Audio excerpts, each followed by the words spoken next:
Hello, and welcome to another episode of Reality Writes. I am author Ellie Alexander. This is the podcast where we talk about all things writing, bookish, and anything else on the top of our mind. And as always, I'm here with the tech guy. Hello. I'm the tech guy. And before we get started, I'd just like to ask that everyone out there, please share this podcast with a friend, a family, loved one, or just somebody you don't even know. Spread the bookish love and writerish love, I guess, because we cover everything here on Reality Writes. It's all encompassing, right? It's true. It's definitely true. And it's sort of a good time to be talking about spreading the book love because I had a book come out earlier this week, A Victim at Valentine's, the fifth book in the Secret Bookcase Mysteries. And I have another book coming out at the end of the month, Killing Me Souffle, the 20th book in the Bake Shop Mysteries. But I've been talking a lot with my writer friends lately, and this is coming up consistently in my coaching sessions when I'm working with new writers, which is it's sort of a hard time to be a creative in the world because if you haven't noticed, the world is kind of burning all around us. And so finding that balance is really hard. Yeah, it's like, it seems like there's a lot of bad news every day. And so being excited for something, I can see where, there's like maybe feelings of guilt or like people just not wanting to celebrate something because other people are hurting. And that's a hard spot to be in, especially if you work so hard on something. Yeah, You know, right. but but from like a reader perspective, like readers want to keep reading, right? So you have to you say yes, you still have to keep putting the books out there. I know, and I mean, I'm curious for the darlings listening. I know for me, like, reading is also a fantastic escape right now, so I love everything that I'm reading as a way out, and when I'm writing these stories, it's also such a wonderful way to, like, kinda check out of the world and create this other world where everything is gonna work out in the end, and for the most part, everyone's kind to each other and all of those things.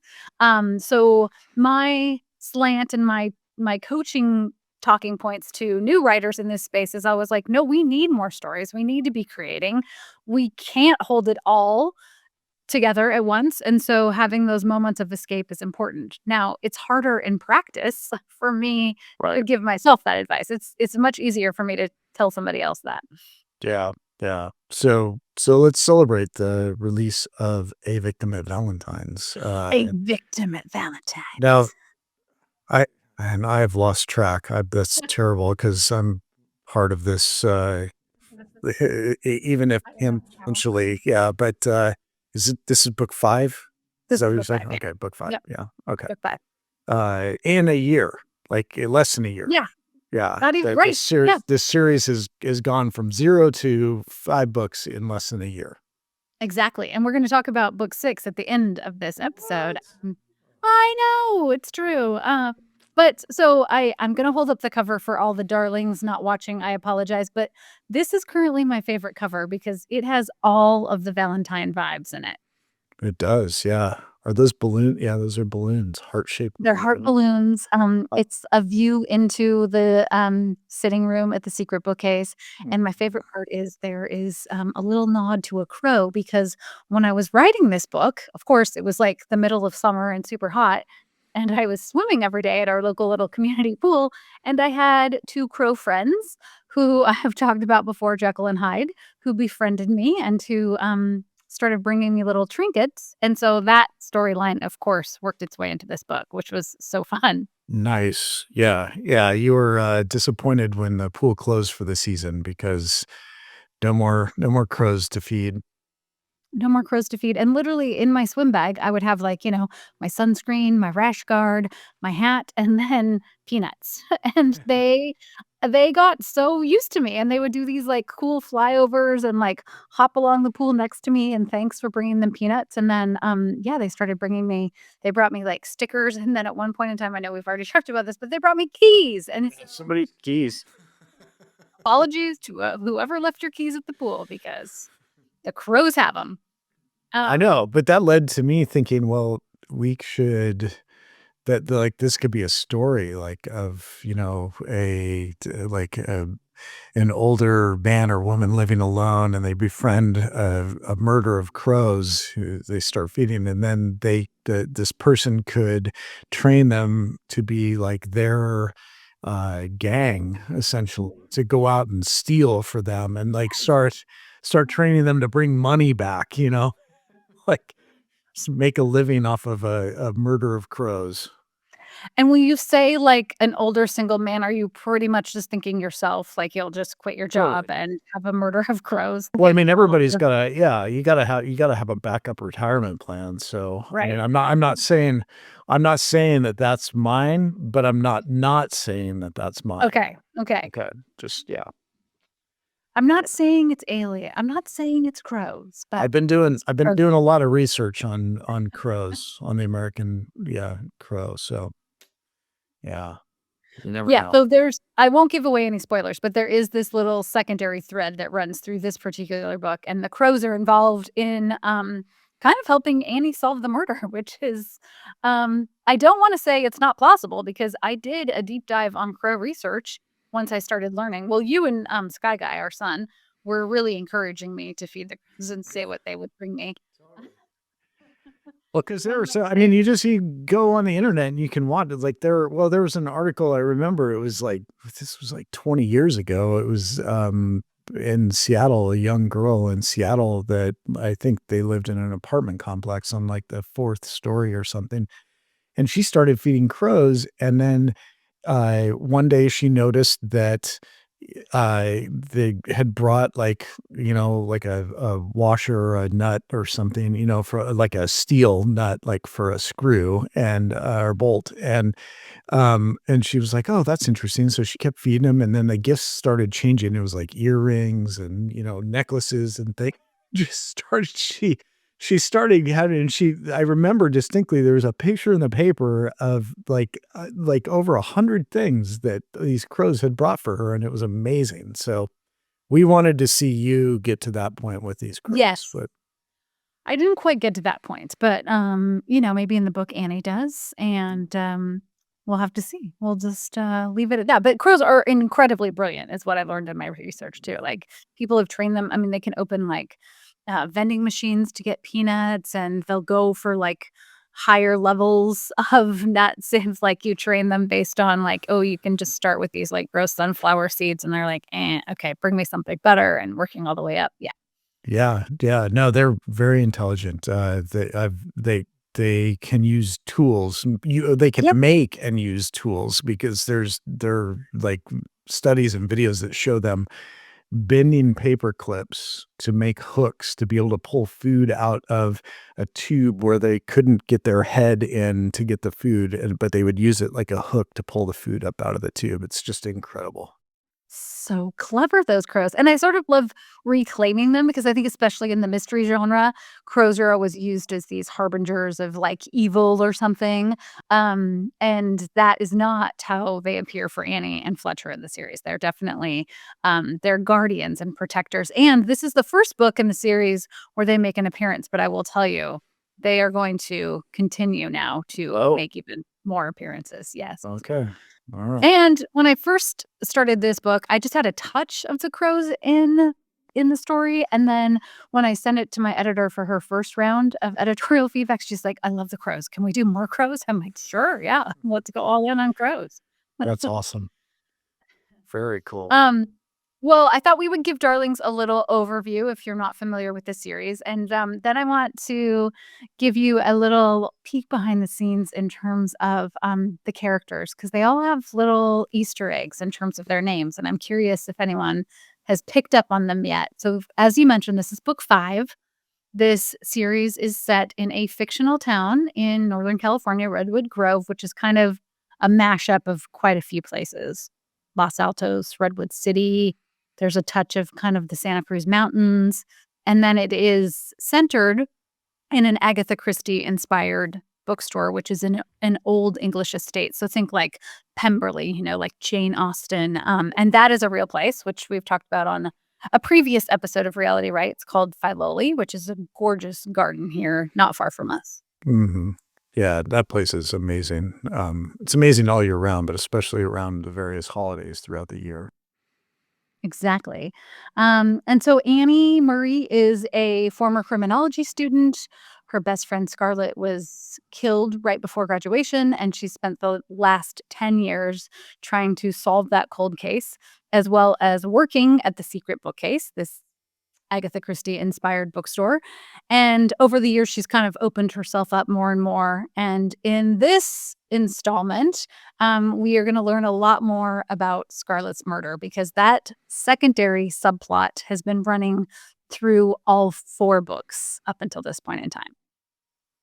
That's awesome. Yeah, it's, I like I I like mysteries that have, a mystery, like, at another level that spans you always get that with mystery TV shows too, which is great because it gives you something like it advances a little bit more each from book to book within the series, which is really cool.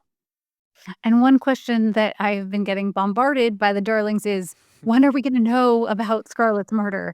And I promise in this book, you're going to know. One of the things that I really love from a writing perspective with this series is I have so much editorial support with my publishing team.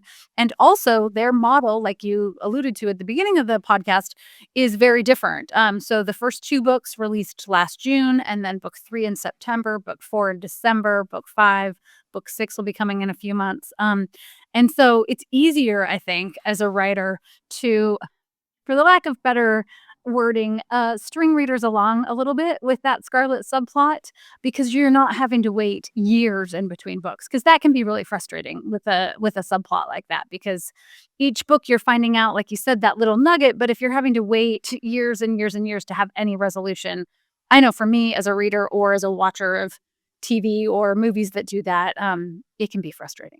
Yeah, definitely. Well, especially since, if you do have to wait longer in between books, you don't, like, at least I don't always get a chance to read a book right when it does come out. And if you put it off even longer, what I end up having to do is go back and read another book or two in the series to get caught up.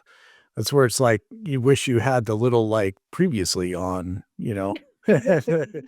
The beginning of a book, like, that would be kinda cool, right? I mean, Do that. Why has no one done that? I That's a don't know. great idea. I don't know. I actually just thought about that when I said it, that, like, wouldn't that be I mean, because then, right, then you could actually for people who don't wanna read a full series, but just wanna pick up a book in the series, which I don't know, those people are weird, but, that like yeah, I know, totally. Come at me because, if there's a reason books are called book 1, book 2, book 3. You don't read Yeah. book 3 and then go back and read book 1, like, whatever. Anyway, I digress. You can read in whatever order you wanna read. That's totally fine. But wouldn't it be cool if it had, like, a previously on, before like, at the beginning of each book? I think that'd be cool. I don't know. That is so smart. I'm gonna actually well, it's too late for this series, but now I'm gonna think about that for future books because as a writer, it's also really hard, to balance and manage that because I don't wanna bore readers who've come along with all, 5 books at this point in time, feeling like, "Okay, yeah, I already know that, like, get on with it," but you do always then have to pepper in enough information for a reader who's gonna pick up A Victim at Valentine's Day and not have any baseline of what has happened in the previous 4 books because each book does stand alone. It has its own murder that all gets wrapped up and solved. So readers do Mhm. often, I'm always surprised, pick up the series partway through, near the end.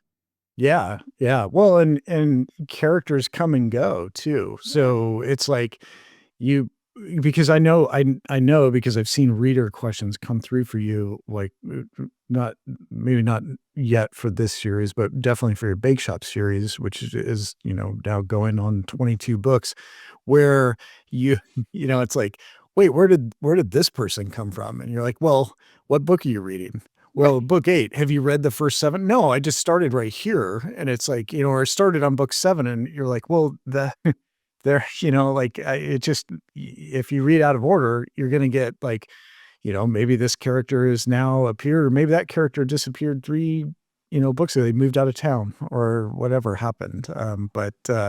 Yeah, the previously on thing is really cool. It would have spoilers, obviously, Sure. because things would happen so you could choose whether or not you wanted to read it, but that would be super helpful. It would be helpful for me because a lot of the times, some of the authors I read, some of the series I read, it is like 1 book a year, and, yeah, that's a long time in between to remember, "Wait, what happened in even the last book," but certainly 2 or 3 books ago. Um, Yeah. yeah. Especially when you're not just reading one author's series. Right. Readers like myself, I'm reading multiple series, and Right. so, like, Yeah. I'm jumping between things, and yeah, I love that. There's a little segue on that too. My good friend Mel is a writer, and she works at a local bookstore too, and she texted me last week, and she's like, "For the love of God, why don't you put numbers on the spines of Bake Shop? I just got a new shipment of your Bake Shop in for the store, and I can't figure out where they go." I'm like, "Oh, well, first of all, that's not me, that's the publisher." But, second of all, I think they don't do that on purpose Right. because, A, they want readers to be able to pick them up wherever, and also then sometimes just based on what's available, they might not be able to have, like, 1 through 20 on the shelf or whatever, but, it is funny. I can tell you absolutely from an advertising and marketing standpoint that it would be the worst thing that you could do from a sales perspective, because you think about it, if you're a new reader going into a bookstore and you see a series that looks really great, but they don't have book 1, Yeah. they only have book 3, book Oh, 7, and book 11. yeah. You might take a picture, jot down a note, like, "I'll get to that later," but you're not gonna buy it right then and there, It's so true. Yeah, that's it's why. just psychologically, like, you don't want you because it's also just, people see numbers missing and they're immediately like, "Well, I can't start that series. I'll go for this book instead."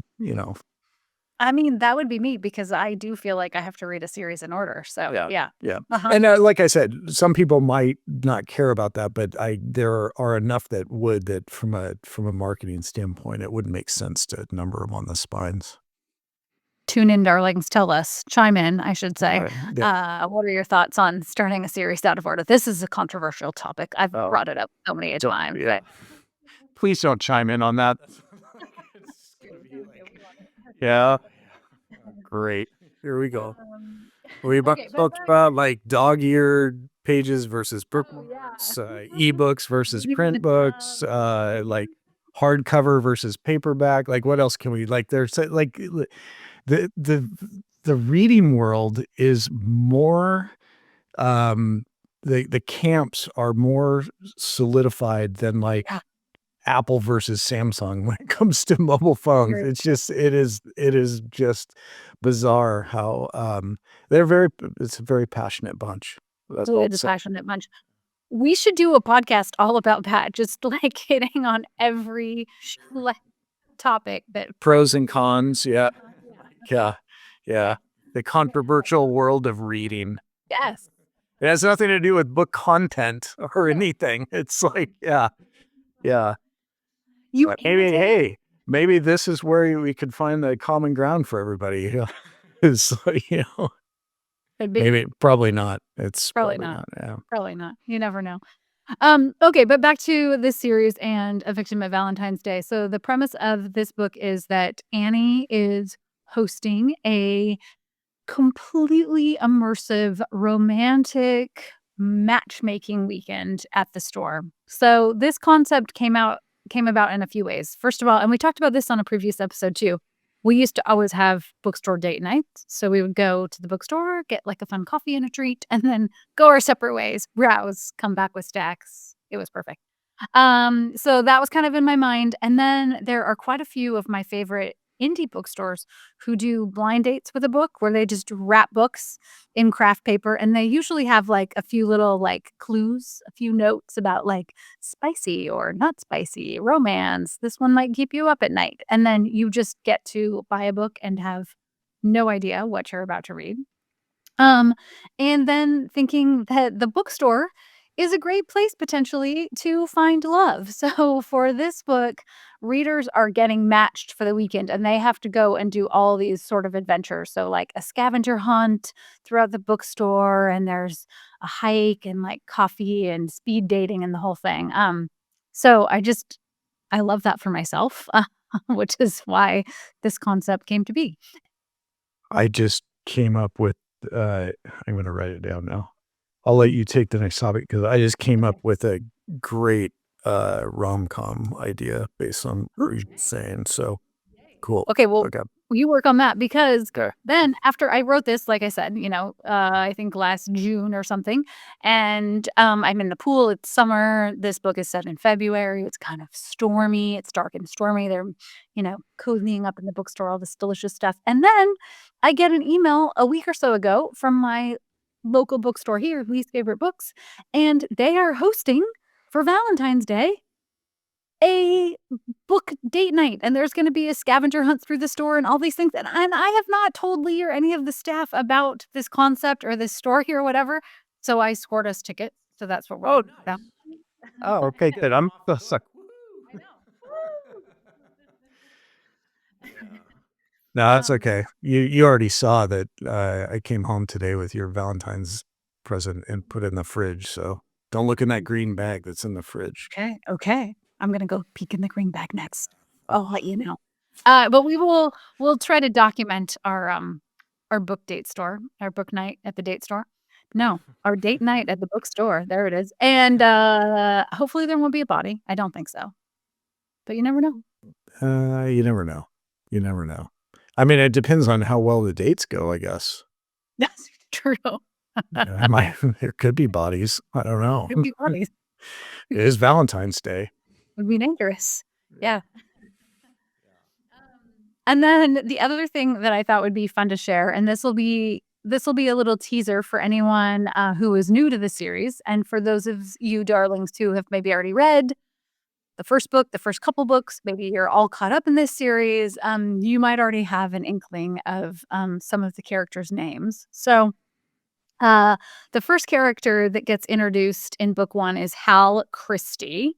And these names are little nods to some of my favorite characters, writers, etc. Uh, There's a writer I know that has that last name. She's pretty popular, I think. is there? Yeah, Who I could think be? so. I'm pretty sure.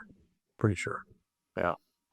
This is not a spoiler, but Hal is convinced that he is the long lost grandchild of the late great Agatha Christie, hence Hal Christie.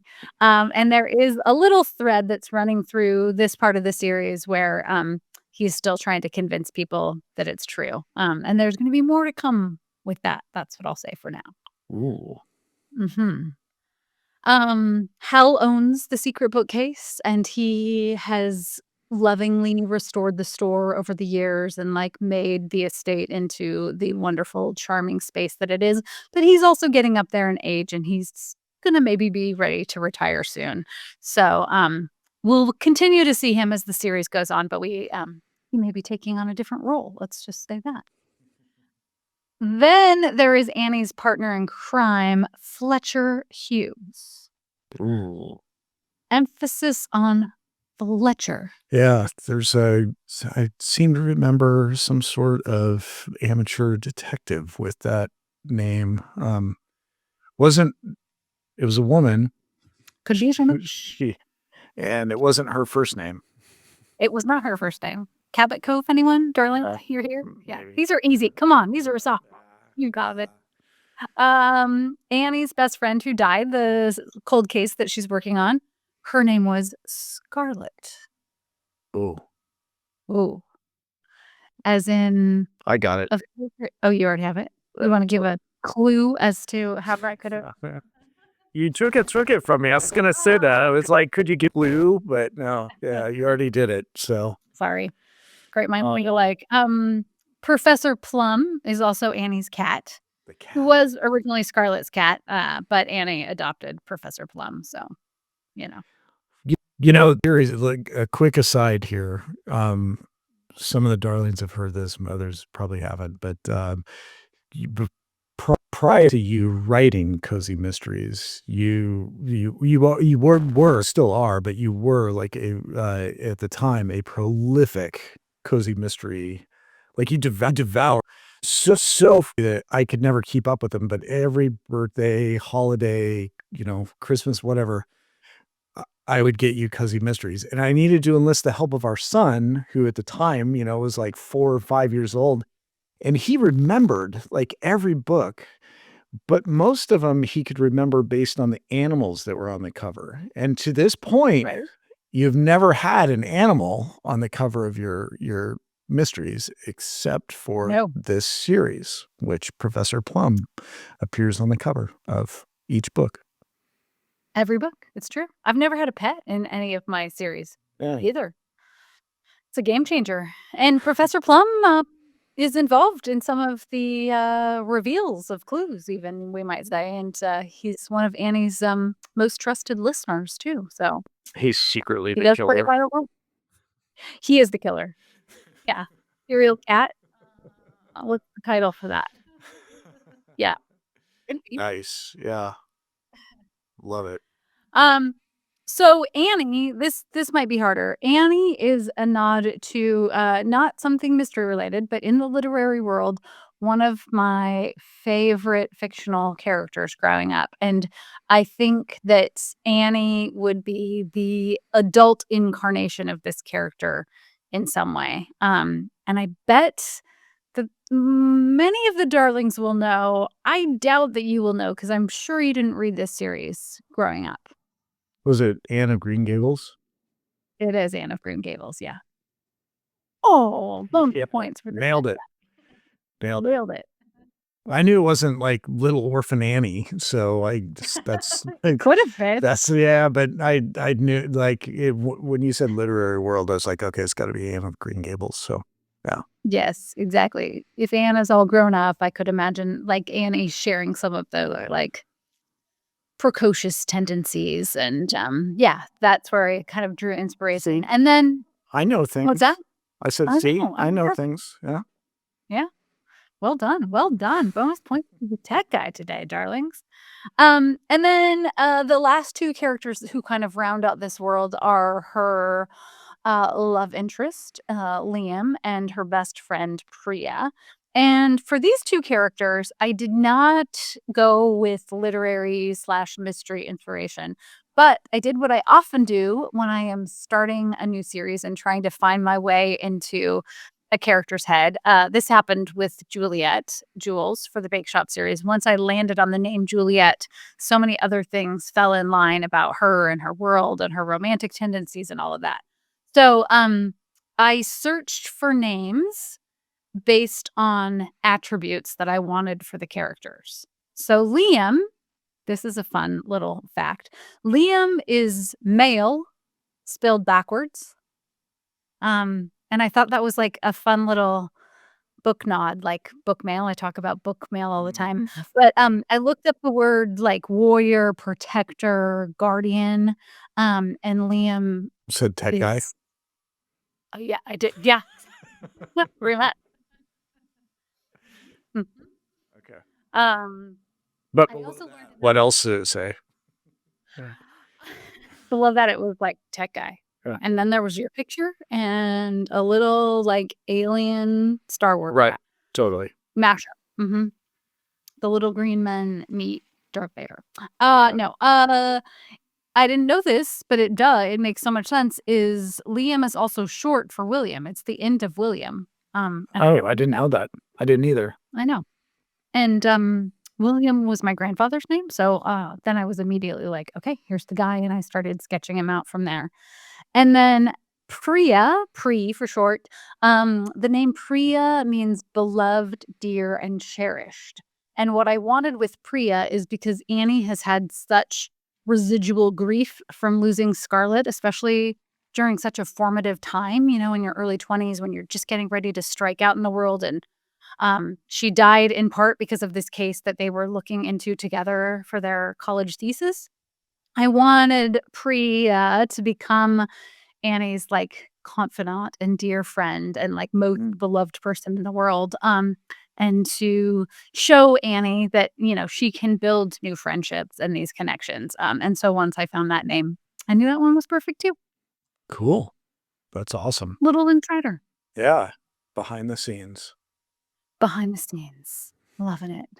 Uh, um, book 6 in this series is coming out in June. It's right around the It is corner. right around the corner. I mean, literally, it's gonna be here before we know it, which is terrifying but true. It is titled, The Body of the Book Fair, and this will be the culmination and the last book in this series, which Oh, is no. interesting. I know! It's done. But that was planned. This is not like other series that get cut short by this is planned. Like, this is collaboratively planned with your This is publisher. collaboratively planned 100%, and what's exciting about it is it's not done. It's just done in this evolution, which I think is so fun, and this actually was my publishing house and my editor's idea, which I absolutely love. So we are now after book 6 finishes, and, everything will be revealed in terms of Scarlet, and that whole subplot will be finished and wrapped up in a nice little bow, hopefully, for readers who are invested in that story. Then we are going to spin off to a brand new series in this same world with the same characters. So Annie and Fletcher will be taking on a new role at the Secret Bookcase. The crows will be involved. Um, all of the same favorite characters are going to be part of this world. And we'll get touches of the Secret Bookcase and Redwood Grove. And then Annie and Fletcher will be off doing some adventuring on their own. And that is called the Novel Detective Series. And it will come out in January of 2026. Which is not that far off. No, I know. Yeah. So the series will wrap in June, then there'll be a little 6-month break, and then bam, we're right back into Annie's world again, which is so fun. That's awesome. Yeah, I'm already working on that series as we speak. And yeah, we've got a cover reveal coming up for that, right? Mhm. Yes, the new Amazing. cover is up Just and out. right now. Book just came out. Time to reveal the next cover. Exactly. Yeah. No rest for the weary. I know. That's amazing. We got a lot of murders to solve, all right? A lot of escapist reading, hopefully for you, darlings. That's my singular goal these days. There you go. Yeah. Um, I think that's it in a nutshell. All right. So, A Victim of Valentine's is available everywhere now. Available everywhere now. Okay. Go grab your copy. Tell me. And in all formats, right? Yeah. Yeah. Yeah. Which is just this series works a little differently. So I know that some of the darlings out there get anxious when the like paperback version isn't available for pre-order right when the ebook is, and there's nothing we can do about that. So it's just the way it works. But it's available It's now. always up. Yeah. Yeah, it's always there. Available now. Yeah, Yeah. that's right. Well, on that note, happy Valentine's Day, darlings. Tell us what you're doing for the holiday or if you're doing nothing. And until next time. Yeah, happy Valentine's Day. I hope you get to go on a date at a bookstore too. But yeah, Yeah. until next time.